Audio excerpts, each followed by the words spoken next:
Hello and welcome to the SATLUJ TV podcast. Today we welcome back a regular guest to our show, Dr. Bakhshish Singh Sandhu, MD. Dr. Sandhu is a highly experienced and board-certified internal medicine doctor, but as well as being an accomplished medical practitioner, he's also a highly respected and active campaigner for both Sikh rights and the nation of Khalistan.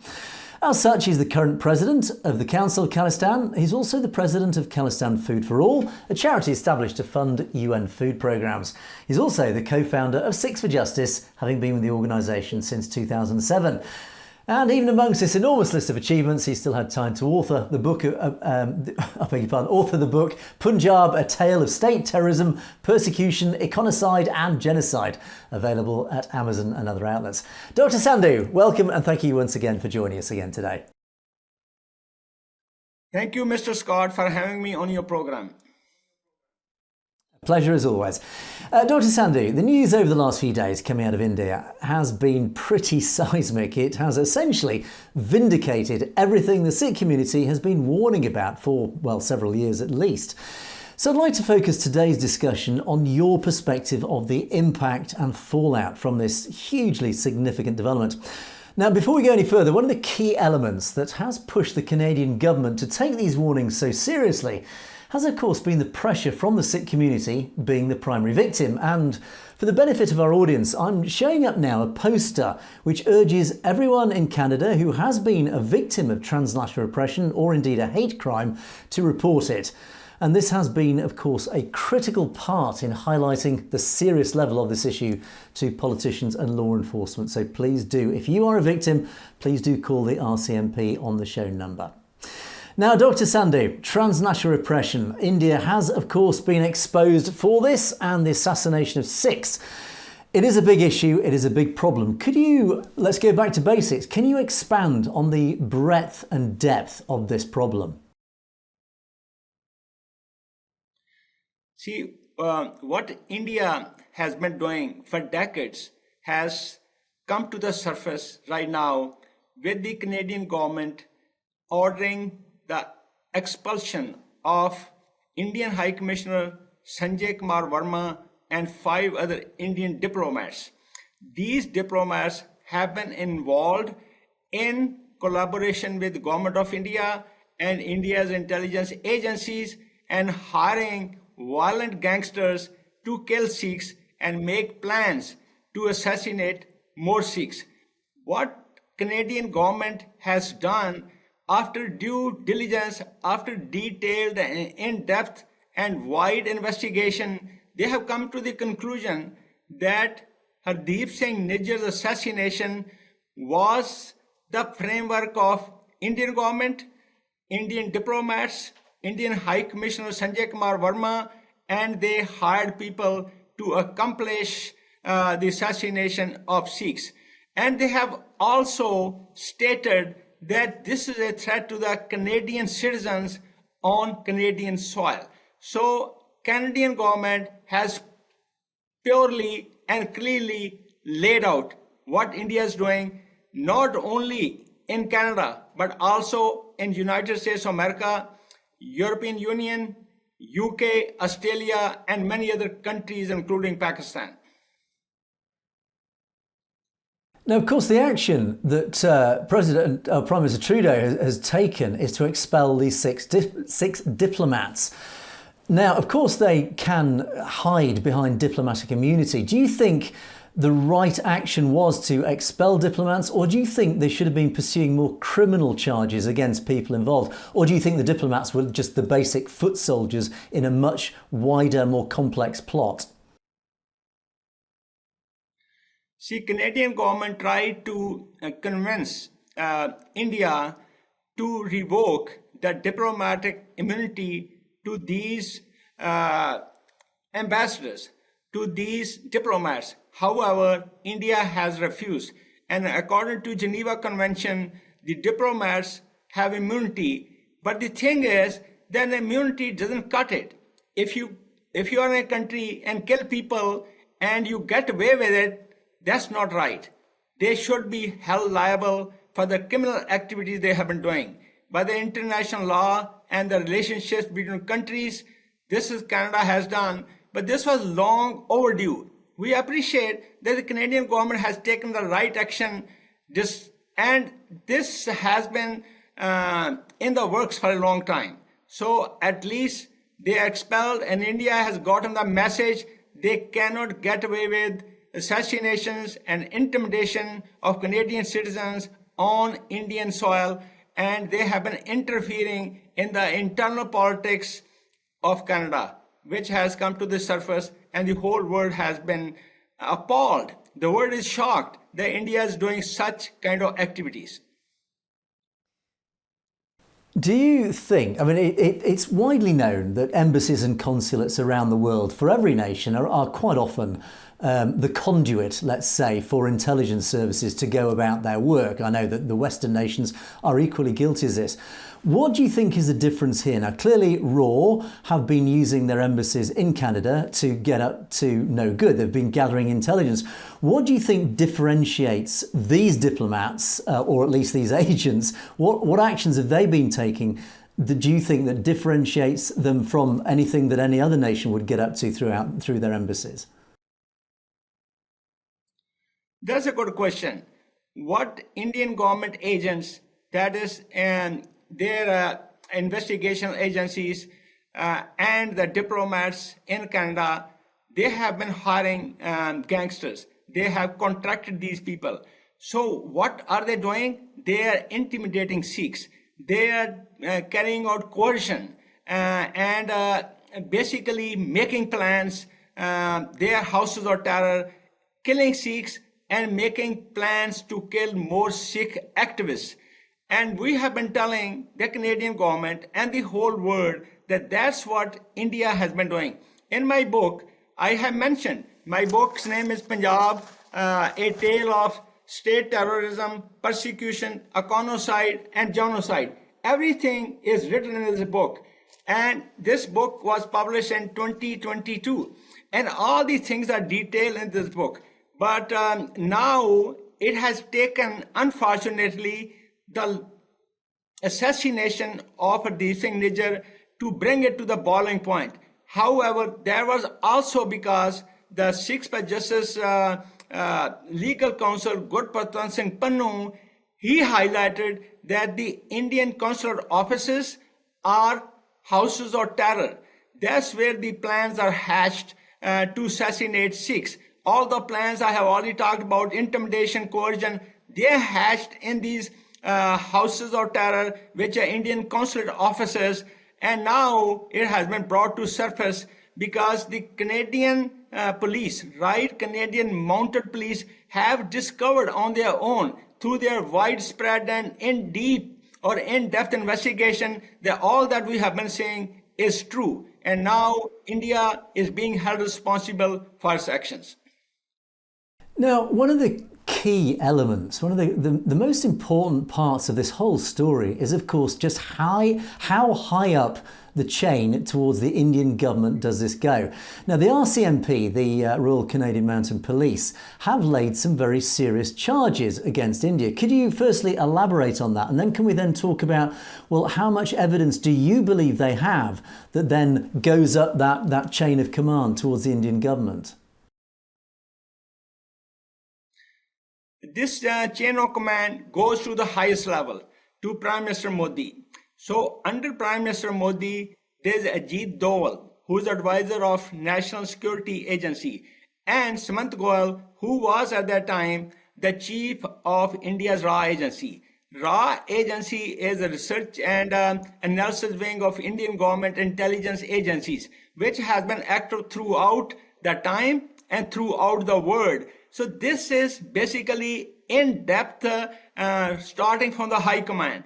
For example, the assassination attempt, which was filed by the American government on the life of Gurprathan Singh Sandhu, was basically being carried out by Nikhil Gupta. Nikhil Gupta hired a hitman under the directions from Vikram Yadav, who was employee of Indian government under the RA agency.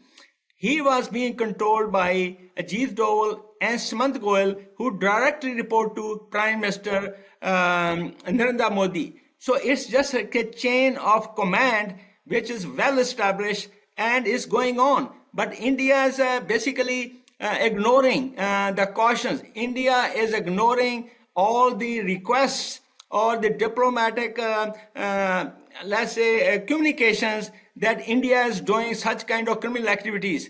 But now it has to come to the surface, but India has refused to cooperate with investigations. It is at the highest level, and they perform their activities by hiring violent gangsters who carry out these activities. And all this has been exposed in these investigations. Yeah, okay, well, we'll come on to the reaction of India and how they've dealt with this in a second. I just want to pursue one other element of this, and you just touched on it there, Dr. Sandhu, and that is Lawrence Bishnoi, the Bishnoi gang, who have been named as potential, the proxy killers for example, Najjar, amongst potentially many others.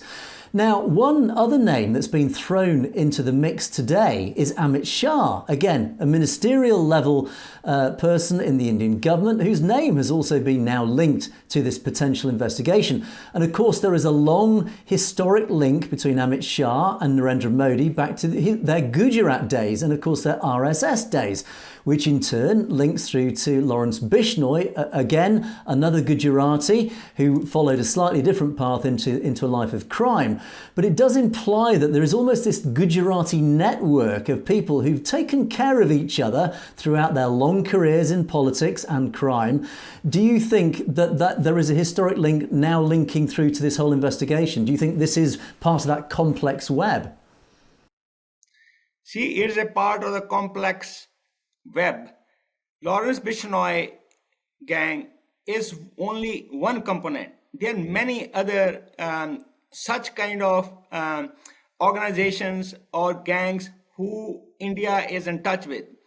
For example, Lawrence Bishnoi is in jail, but how does he operate from the jail? It has to be with the complicity of Indian government. Even the NIA, National Intelligence Agency, Ajit Doval, and Mr. Shah has been in communications with this outlet. And there are others too. And they have openly said that we have carried out the assassination of Sikhs. For example, Moosewala. He was Sidhu Moosewala, called by his name.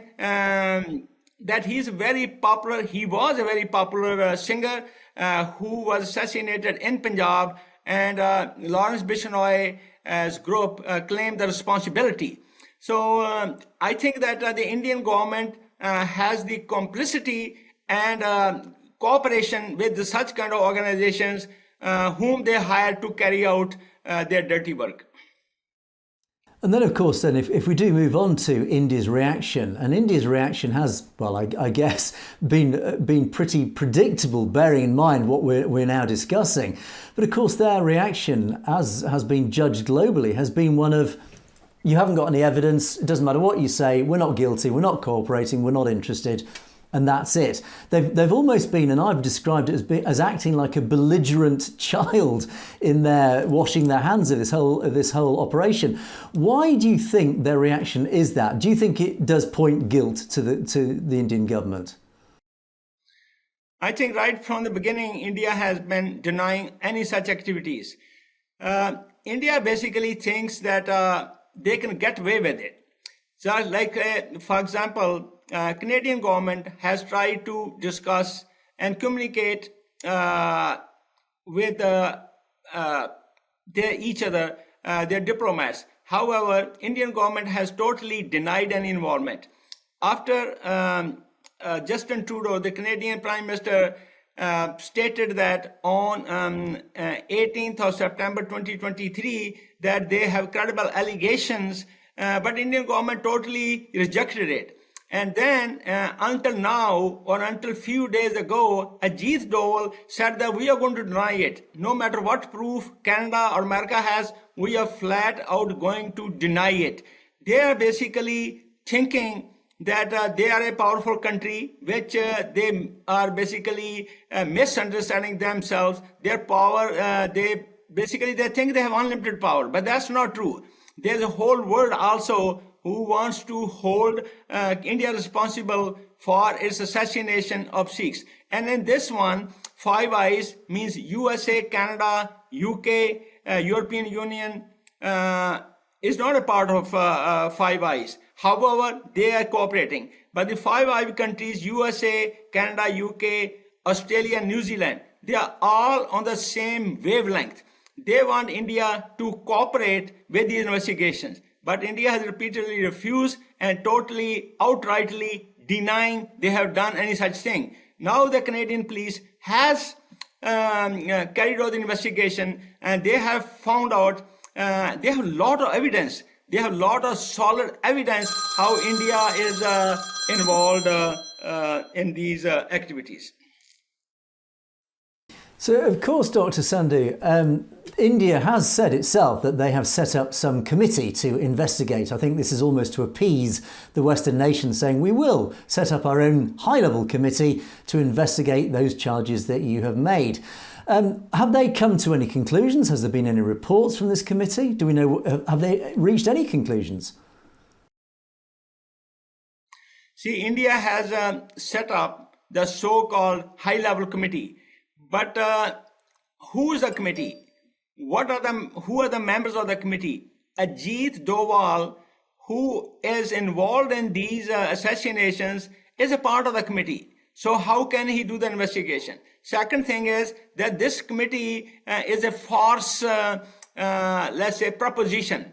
India is not willing to cooperate and give the names of those agents who are involved. It is the United States of America and Canadian government's investigation that they have found out who are these people.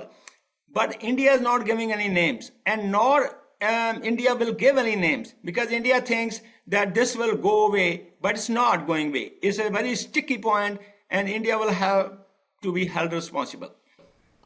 Okay, well, let's look at that. Let's look at the bigger picture from a global geopolitics perspective.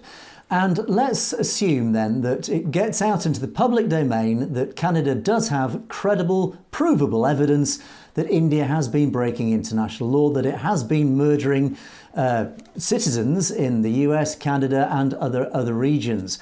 And it essentially makes India plainly guilty to the world.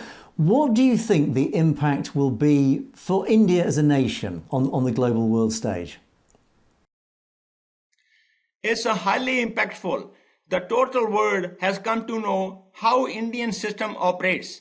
How Indian system operates through a system of its consulate officers, its ambassadors who run these organizations. They gather information about Sikhs on Sikh organizations, and they have been basically criminalizing the peaceful activity of Khalistan referendum. What has happened that the success of Khalistan referendum all over the world has basically shaken up India.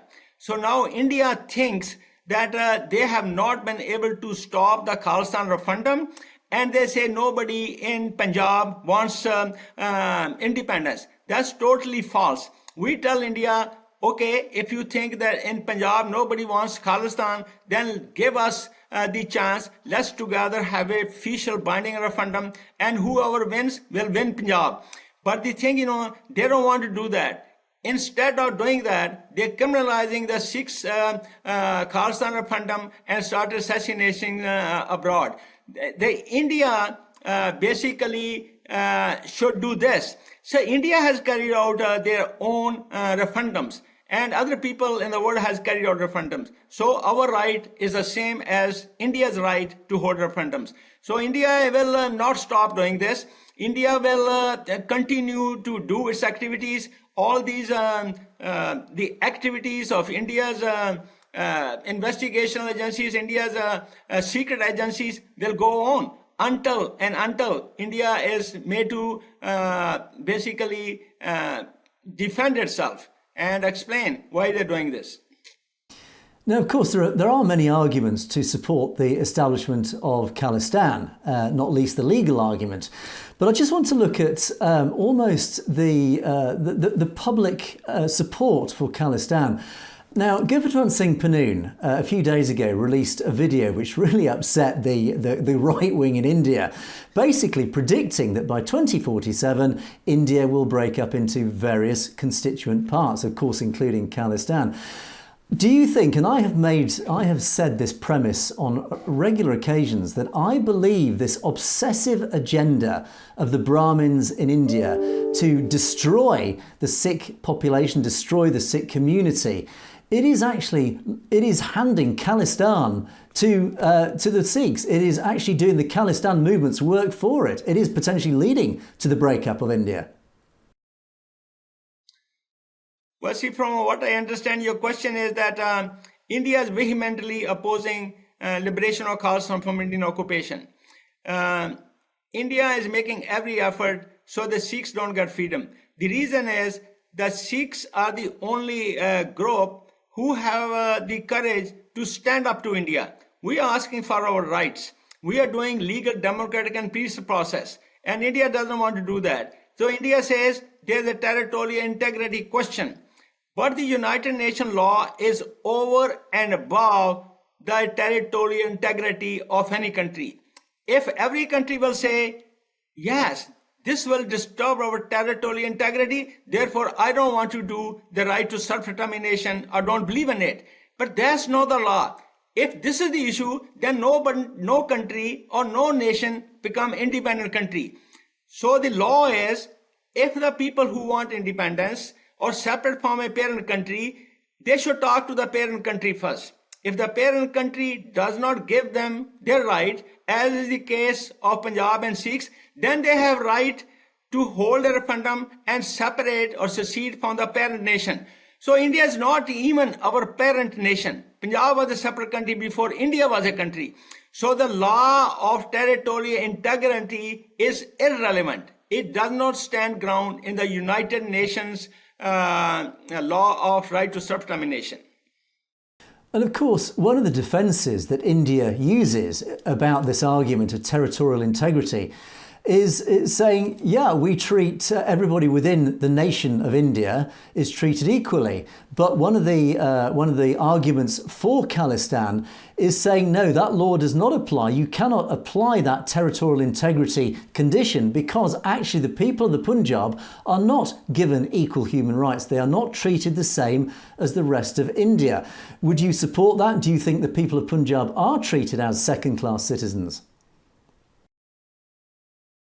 People of Punjab being enslaved, they are subjugated, and that's why we are carrying out the referendum, which is everybody's right. But we have negotiated with India. We have carried out intense negotiations, but India negotiated in bad faith, intransigently. They kept on postponing, and they basically have been attacking Sikhs. There's a genocide of Sikhs they have committed, ongoing econocide, and there's attacks on Punjab natural resources and religion, that's Sikhism, and the language, that's Punjabi. All these things India is doing to subdue Sikhs, subjugate them, and keep them under their control, and make them so weak and poor, so they will ask their freedom again, or even their rights again. Had India given Sikhs their rights, equal rights, this would have not been happening. But this is happening because India's own making, because they deprived Sikhs of their basic rights which are given to other Indians. Indian constitution does not protect, does not stand on the correct side. They are the side of Sikhs. Indian constitution, which is enforced by Supreme Court, always stands on the Indian side, which is the incorrect and the wrong side. So now, India has not been able to suppress their demand of Khalistan in Punjab and elsewhere in the world. So now India has resorted to assassination of Sikhs, as the Canadian example. Also in America, in UK, they have assassinated Avatar Singh Khanda, and in Pakistan, Paramjit Singh Panjwar, they have assassinated, and many other Sikhs. And even in Canada, more Sikhs have been assassinated than people know about. And this has to stop. And the only way it can stop is if Khalistan as a country is created. Until and unless Khalistan, an independent country of Punjab, is created, India's intelligence agencies, India's governments, will not stop. So if the whole world who's listening today, they should, and we are asking them to join us in holding official referendum in Punjab. Let the people of Punjab decide if they want to live in an independent country or if they want to stay in India and be subjected to slavery and subjugation and deprivation of all sorts of things. Then they can decide the other way. But if the referendum is held today in Punjab, 95% or more people of Punjab will vote yes on the question of independence of Punjab. Because after 77 years of slavery, people of Punjab have determined that they have no future as long as Punjab is controlled by India. So the only solution is independence of Punjab, Khalistan.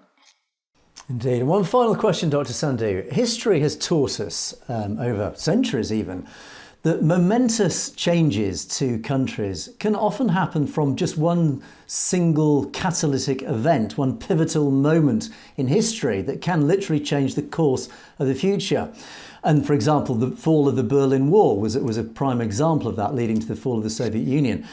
Do you think what has now happened, India having been caught red-handed murdering Sikhs on sovereign territory of other countries, do you think we are now looking at a big moment in history where we will look back in the future and say this was the point when that moment, when that momentum, that huge weight of pressure for Khalistan, this is the moment in history when things turned, when this could lead potentially to the establishment of Khalistan? Mr. Scott, that's exactly the point. However, the turning point was June 1984 when Indian Army invaded Golden Temple Amritsar, Darbar Sahib, and killing 10,000 innocent pilgrims. And they chose the day when there are a lot of people there. There was the martyrdom day of Guru Arjan, the 5th Sikh Guru. That was basically attack on the Sikh psyche, Sikh heart, Sikh brain. And now that's coming to a boiling point that India not only carries out Sikh genocide and kills Sikhs and tens of thousands, extrajudicial killing. Now India has started killing Sikhs outside. And where will Sikhs go? This has strengthened the Sikhs' resolve. The assassination of Shaheed Bhai Nijjar has galvanized the Sikh nation. The Sikh nation is now together. Every Sikh has realized that they have no option to stop India but Khalistan. Only Khalistan, a country of Punjab, is a country of people of Punjab, will be the solution to stop India's interference. So India is interfering in many ways. Like for example, when Canada tried to pass a resolution or a law, there should be investigation on foreign interference. The Indian government tried to stop the law from coming into being. Similarly, any resolution or any law is in the making, the Indian nationals oppose the law, even though the law is not only for Sikhs, it's for every person living in the country or living in the state. So Indians have a lot of influence stopping the formulation of the laws and passing the laws in the assemblies and senates. And this is how they're acting. This is the transnational interference by India in the internal affairs of America, Canada, and other countries. They basically don't want any laws to be brought into practice which will expose India's excesses, India's transnational repression and assassinations and attacks on Sikhs. Which all points to the fact that Khalistan remains still the only solution to the Punjab problem. Unfortunately, there we must leave it, but we will be talking again with Dr. Sandhu soon to continue our discussion. Dr. Sandhu, as always, it's been an absolute pleasure. Thanks for joining us today. Thank you, Mr. Scott. I appreciate you having me on your program. Pleasure as always. And thank you for watching the SATLUJ TV podcast. We will see you next time.